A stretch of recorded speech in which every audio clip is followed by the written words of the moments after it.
Proktoloģiskās kaitas ir diezgan daudz. Biežākās, protams, ir hemoroidi, par ko ir šī saruna.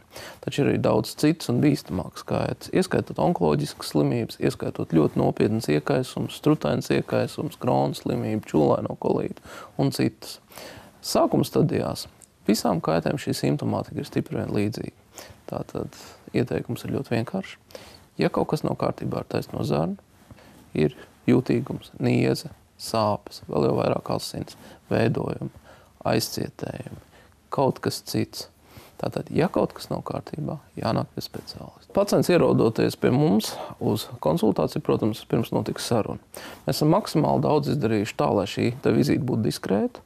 Jūs neatradīsiet mūsu klīnikā uzrakstu proktologs uz kādu kabinetu, nenāks māsiņa, nesaukt, kurš tad, te ir pie tā proktologa, ja, un tā tālāk. Sarunas laikā mēs noskaidrosim, kādas ir pacienta būtiskākās sūdzības. Protams, notiksies arī izmeklēšana. Kā tad notiek šī proktoloģiskā izmeklēšana? Mēs skatām taisno zarniņu ar pirkstu, protams, pielietojot cimdu un atsāpinošu lubrikantu. Pacienta poza nav apkaudinoša, tātad uz sāniem, uz kreisiem sāniem, mazliet saliecot kājas.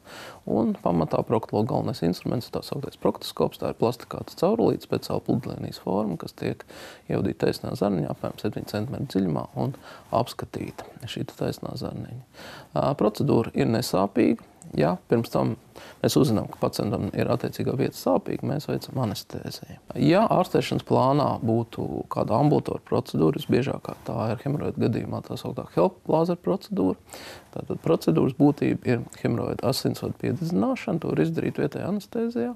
Nav vajadzīga operācijas zāle, tas liek to sadārdzina, to var izdarīt kabinetā. Pacients pēc īsas sagatavošanas ierodas pie mums konkrētā diagonāla laikā uz šo procedūru.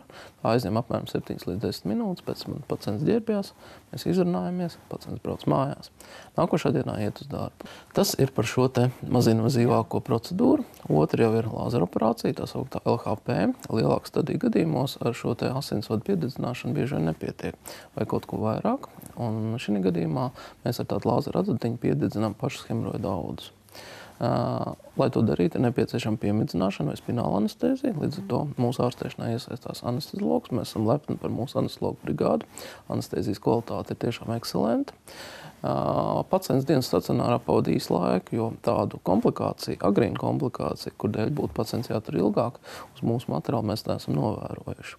Līdz ko pacients ir pamodies no narkozes, mēs ar pacientu izrunājamies un laižam pacientu mājās.